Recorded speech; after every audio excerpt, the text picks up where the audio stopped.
Hello and welcome to TheBeardTalks gaming news. Yes, this is the Thursday one where I'll be talking about gaming news today. Today it's just going to be about the next generation Xbox console. Yes, the rumoured Xbox 720. Now I'm just going to go through what we want and should really expect from the next console, and then use some information that's already out there to try and back it up to see why. First of all, Xbox 720. That's a shite name. I hope if they did name it this, it's not going to go down well. So, if I'm honest, they should really rename it and name it something just simple. Because I don't even go to mates go, oh, let's come play the Xbox 360. No, it's either let's go and play the Xbox or let's go and play the 360. So, I think a more simpler name should really come about from this. So, probably just name it just like the Xbox or something like that. Just something simple. So, just like something like that. But we won't know its name till probably E3 or even Microsoft X conference in either February or March, I think it is. So we have to wait until then. But what I think is Xbox 720, get rid of it and stick with something simple like Xbox or another name, Xbox something, but just something really simple. The console itself is going to have to be bloody powerful. It's going to have some really good power behind it to make it all work. Because you've got some of the next generation games. You've got DICE's Battlefield 4, you've got Bungie's Destiny, 343's Halo 5, and then we've got Forza 5 as well coming out. So they're going to have to be up to date. Because no offence, Halo 4's graphics and cutscenes, and even during the game, are fucking fantastic. Literally, in that first scene, you would have to take a double take to see if it was live action or not, because it was that good. Now, if they take that, they're going to have to really jump up the power to give developers the chance to actually use it. It's just make so many just take the limits off what the developers can do and give them the chance to expand and show them what they can do with the game's environment, show how big they can make it, how immersive, etc. So I'm really looking forward to it. Just it's got to have the power behind it to power these. It's got to kind of really keep up with some of the today's powerful PCs, gaming PCs. It's going to have to try and keep up with that. Because they're just getting better and better, the PCs, and it's really hard to try and grab people from PC gaming. But I'm not sure if Microsoft's going to do that, because they could probably use Windows 8 and the new Xbox to try and interlink gameplay with each other. So not too sure about that. So that'd be quite good. Sorry for the cough. Right, we've got Kinect, next generation of Kinect or Kinect 2, and the rumoured Augmented Reality section as well. It's so I'm interested in there, because we got a picture of it leaked, saying you use a Kinect and 2 cameras around you to try and project things around the room, so using a projector as well. But we're not too sure. But Microsoft has revealed something at CES 2013, excuse me, and it was Illumi Room, Illumi Room. Yeah, I can't say it, but yeah. There's a link down below, go and check it out, you'll see what I mean. It literally it uses a projector and the Kinect sensor to scan the room, and then the projector is going to be behind you, and it projects a more extended view of the view. So for example, in your TV you've got a picture of a building, streets there, and then the projector behind you will project the rest of the building and the rest of the street on the wall. Excuse me. And then it'll just show you what that is. It just shows off the rest of it. The gameplay in the video is actually live. They've actually recorded that live. That's how it works. In the game, they're just using a generic first-person shooter that I don't even know if it's got a name or anything, just showing off the bits and pieces of it, because you've got some Mario Kart in there showing falling snow anyway when it's on the snow level. So I'm really looking forward to that. It looks like it's going to be awesome. It's just really going to give you an immersive moment, because there's also rumours about glasses as well, to try and get part having everything around your room. So you use the glasses as augmented reality as well, so you can walk around the room with the glasses on and touch stuff using the Kinect in there. But yeah, I think that'd be really good. I think that would be really fantastic, really immersive. This is what we expect as the next step in gaming, because literally at the moment it's just sitting on the sofa with a controller in your hand. Now, except for when you're playing Kinect. That's what you want. You want to actually walk around the room and do bits and pieces with it. Touch this, I can open this, or something like that. But we have to wait and see. But I'm looking forward to it. It should be possible soon. Probably in the next 2 or 3 years, I think they'll probably get that nailed down and out to us.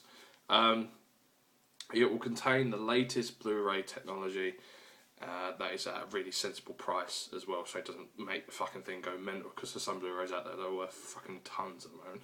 So probably a sensible Blu-ray thing, because at the moment the Blu-rays today really outplay, like even the cheapest Blu-rays out there today really outplay some of the old ones as well. Excuse me. So yeah, I want that. Really want an updated Blu-ray player for the thing, so they can start playing Blu-rays at the moment, because the only reason really I've got PS3 is to play Blu-rays on, and to really watch Netflix and that on it as well. And but yeah, I want that next to in the console, because there were rumours that they're gonna, as I said, they're gonna have two of them, as I said in one of my previous ones. Gonna have one console just for multimedia and the other one just for gaming and multimedia as well. So they said the multimedia one will not have an optical drive such as Blu-ray player, and you would either download or stream stuff. But at the moment, the broadband in the world is shite. Let's just say that it's not really up to sketch at the moment to kind of compete with that.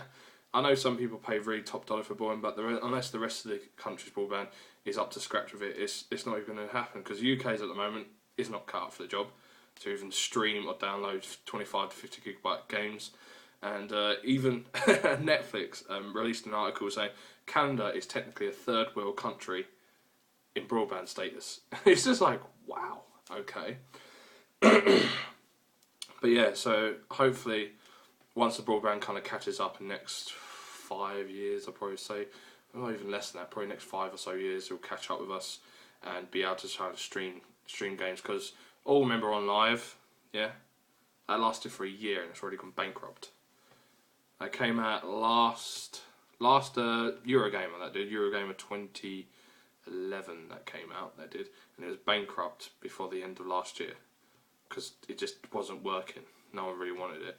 So that's kind of really, so if they just lay the foundations in the consoles to try and take it to that next bit, because you're going to have to also have cloud gaming there as well, which I'll talk about later on.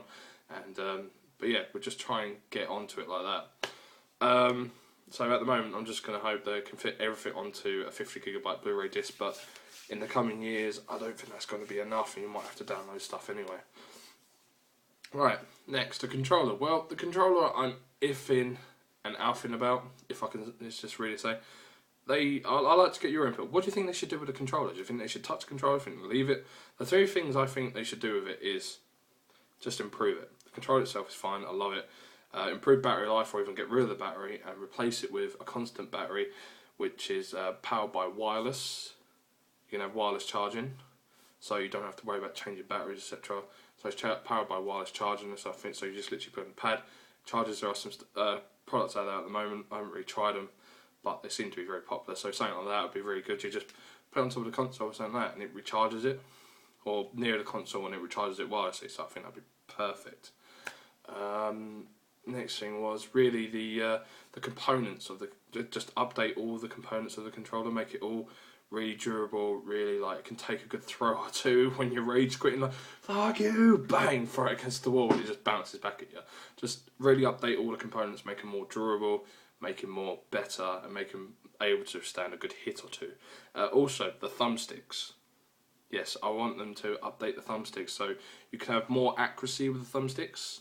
So, for example, if any of you are PC gamers, you know you can set your sensitivity of your mouse, the X and Y, etc. That's what I want to do with the control stick. So I can set it to my perfect gaming style. So you can set the sensitivity on the console, and it just goes, oh, perfect.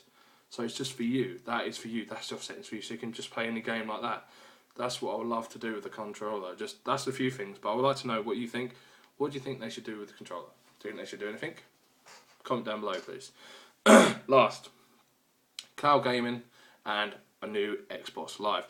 Now, as I spoke about online before, cloud gaming is not really going to come into action anytime soon. At the moment, we've got cloud game saves on the Xbox, which is perfect if you're going around with mates, or you're going away and you just want to play the Xbox around there, which is perfect, but it's not even up to date or even up to scratch to even what it could be. So hopefully what they'll do is put the groundwork, as I said, into the games and into the console itself, so when it is ready and the broadband in the world's ready, they can just roll it out straight away like that. So really, the next thing is really Xbox Live. They really need to update this. They really need to update this, because you pay so much for gold and you don't really get much. You get demos, online gaming, etc. But they need to add more stuff into it. Do you know what I mean?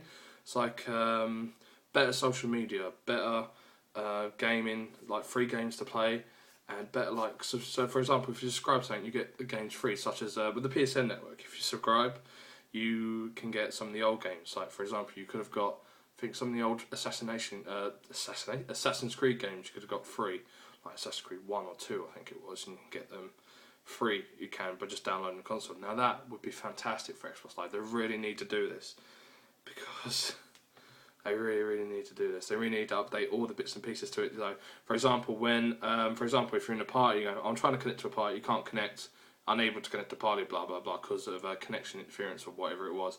But the new thing is, Microsoft recently purchased Skype, so I think that's completely out the window, and so Skype would kind of replace the Xbox Live like connection. I think that'd be perfect, because it cuts out all the middleman. You can use it for video calls. I think it'd be perfect and brilliant.